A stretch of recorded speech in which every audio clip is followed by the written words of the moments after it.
पहले मुझे मुल्ली कहा गया, मुझे आतंकवादी कहा गया, मेरे बाप तक को गाली दी गई, मेरे भाई को कहा गया।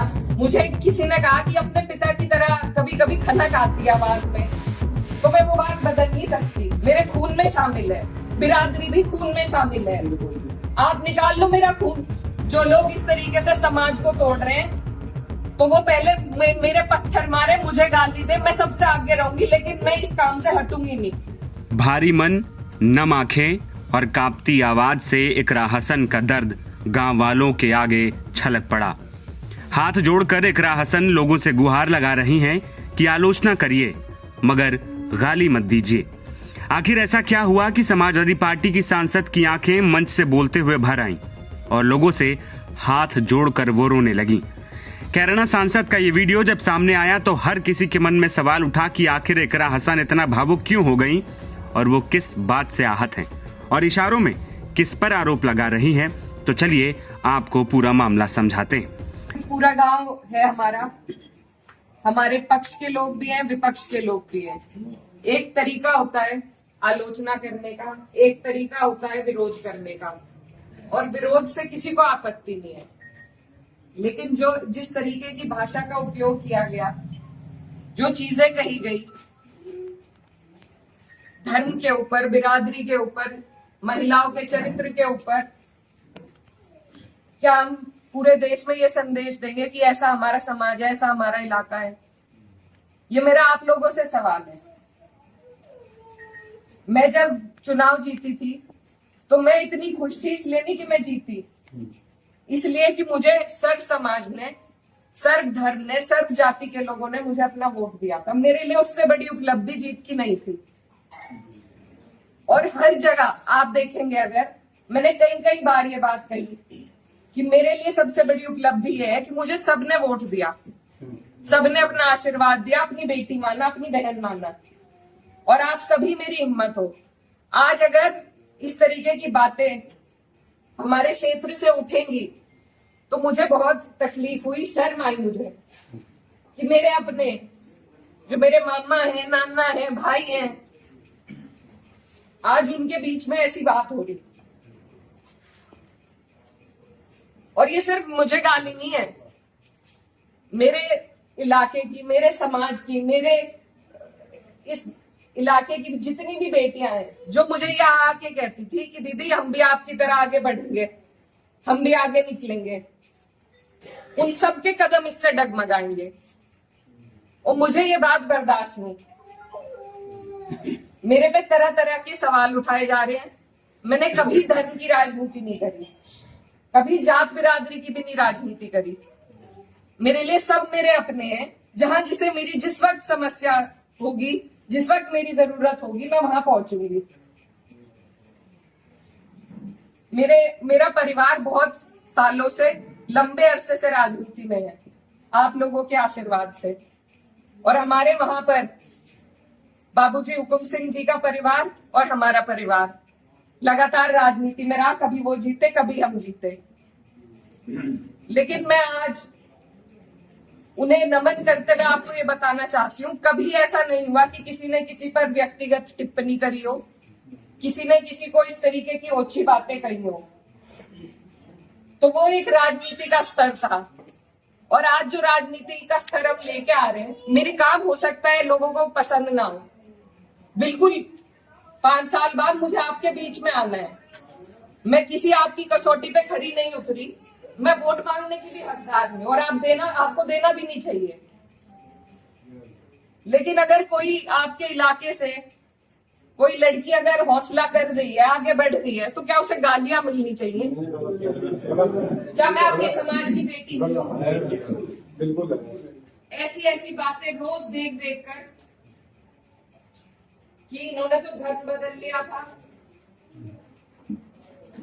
ये तो सब हमारे इतिहास का हिस्सा है। इसका जवाब मैं दे सकती हूँ या कोई और दे सकता है क्या?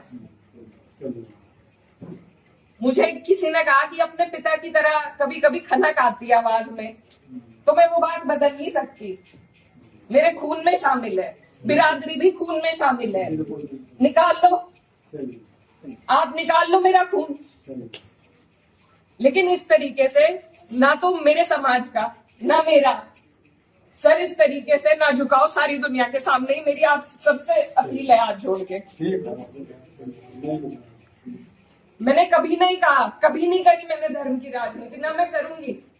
बहुत आसान है अगर मैं सिर्फ मुसलमानों की बात करूं, बहुत आसान है, मुझे कहीं भी नहीं जाना। हिंदू मुस्लिम सब करने बहुत आसान है, लेकिन मैं करना नहीं चाहती। आप सब मेरे अपने हो और मैं करूंगी भी नहीं। कोई कितना ही धकियाए, ये मेरी कसौटी है और पूरे 4-5 साल जो भी मेरा टाइम बचा है उस पर मैं खरी उतरूंगी। मैं कभी भी इन लोगों से दब के उस रास्ते पे नहीं चलूंगी जहां ये मुझे चलाना चाह रहे हैं। मेरे इलाके ने जो हम सबका सर ऊंचा करा, दिल्ली की मीडिया तक ने इस पर रिपोर्ट बनाई कि वहां से ऐसा उदाहरण पेश हुआ है कैराना से। ये उस उदाहरण को तोड़ने की और सिर्फ अपने लालच की, सिर्फ अपने लालच की राजनीति में जो लोग इस तरीके से समाज को तोड़ रहे हैं, तो वो पहले मेरे पत्थर मारे, मुझे गाली दे, मैं सबसे आगे रहूंगी, लेकिन मैं इस काम से हटूंगी नहीं। आप सब मेरे अपने हो, मैं किसी को नहीं छोड़ूंगी। और ये जो लोग हैं, जो बात अभी मामा जी ने कही कि ये जो लोग हैं जिनको आजकल महापुरुष की उपाधि दी जा रही है, महापुरुष अगर कोई है तो बाबू हुकुम सिंह जैसे लोग हैं। ये नहीं है जो समाज को तोड़ रहे हैं, जो हिंदू मुस्लिम का विवाद पैदा कर रहे हैं।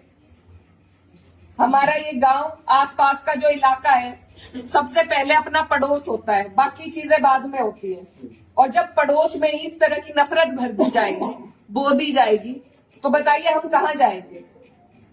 आज मैं इस गांव में आई, मेरे पे ये भी इल्जाम लगाए गए कि 10 दिन से आई नहीं। पुलिस का हाल देखो यहाँ पर, रात से प्रशासन का मेरे पे फोन है, आप क्यों जा रही हो वहाँ? क्यों ना जाऊं मैं, मेरा इलाका नहीं है ये, कौन रोक देगा मुझे? लेकिन हम इसलिए नहीं आए क्योंकि खोसपुरा में 13वीं थी, उस वजह से उस सम्मान में हम राजनीति की बात करने आपके बीच में नहीं आए।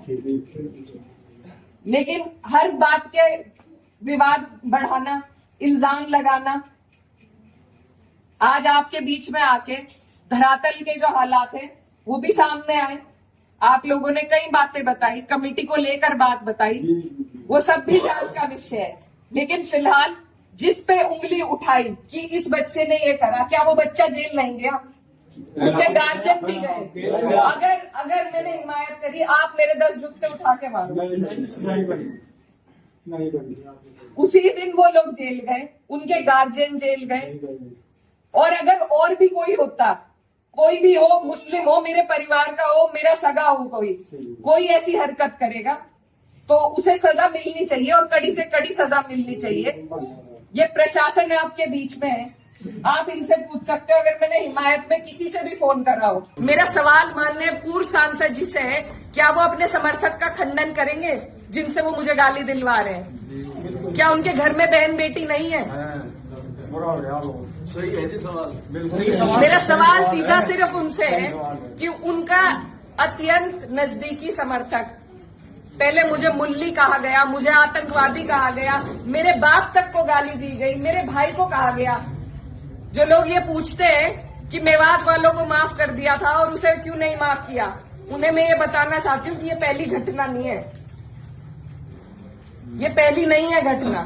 और सीधी सीधी जो गंदी गालियां दी गई हैं, वो सिर्फ मेरे नहीं लगी, मुझे नहीं फर्क पड़ता, न उस व्यक्ति से पड़ता, न उसके चरित्र से पड़ता, न उसकी बोली से पड़ता, लेकिन जो संदेश समाज में जा रहा है। और मुझे खुद कप्तान साहब का फोन आया कि आप तहरीर भिजवाइए, मैंने नहीं उन्हें करा, वो भी आज यहीं पे है, कोई भी जाके उनसे ये बात पूछ सकता है। क्या मैंने उन्हें करा था कि तहरीर दो? कप्तान साहब ने खुद मंगवाई। और ऐसे लोगों के खिलाफ कार्रवाई होनी चाहिए। एक तरफ तो ये सरकार हमारी बहनों को एसडीएम की कुर्सी पर एक दिन के लिए बैठा रही है, जब उन कुर्सियों की शोभा ही नहीं रहेगी, कोई गरिमा नहीं रहेगी, तो क्या फायदा है वहां बिठा के। दरअसल इकरा हसन उस गांव पहुंची थी जहां बीते दिनों एक शिव लक्ष्मी मंदिर को तोड़ दिया गया था। इसी के बाद से सोशल मीडिया से लेकर अलग अलग जगहों पर उन पर अभद्र टिप्पणियां की जाने लगी। इसी बीच जब वो उस गांव पहुंची तो लोगों से बात करते हुए उनका दर्द छलक पड़ा और उनकी आंखें तक भर आई। इकरा हसन ने ग्रामीणों से मुलाकात के दौरान कहा कि हाल ही में गांव में हुई घटना ने उन्हें गहरा दुख पहुंचाया है। उन्होंने कहा कि किसी भी आस्था स्थल को खंडित करना निंदनीय है और इसे बर्दाश्त नहीं किया जाएगा और जिसने भी ऐसा किया है उसे छोड़ा नहीं जाएगा। इकरा हसन ने इशारों ही इशारों में पूर्व सांसद प्रदीप कुमार और उनके समर्थकों पर भी निशाना साधा। इकरा हसन के इस भावनात्मक बयान के बाद पश्चिमी उत्तर प्रदेश की राजनीति में हलचल मच गई है। समाजवादी पार्टी के कार्यकर्ता जहां उनके समर्थन में उतर आए हैं, वहीं विपक्षी दलों ने भी इस मुद्दे पर बयानबाजी शुरू कर दी है। राजनीतिक विशेषज्ञों का कहना है कि ये मामला आने वाले चुनावी माहौल में बड़ा मुद्दा भी बन सकता है। नवभारत टाइम्स की रिपोर्ट।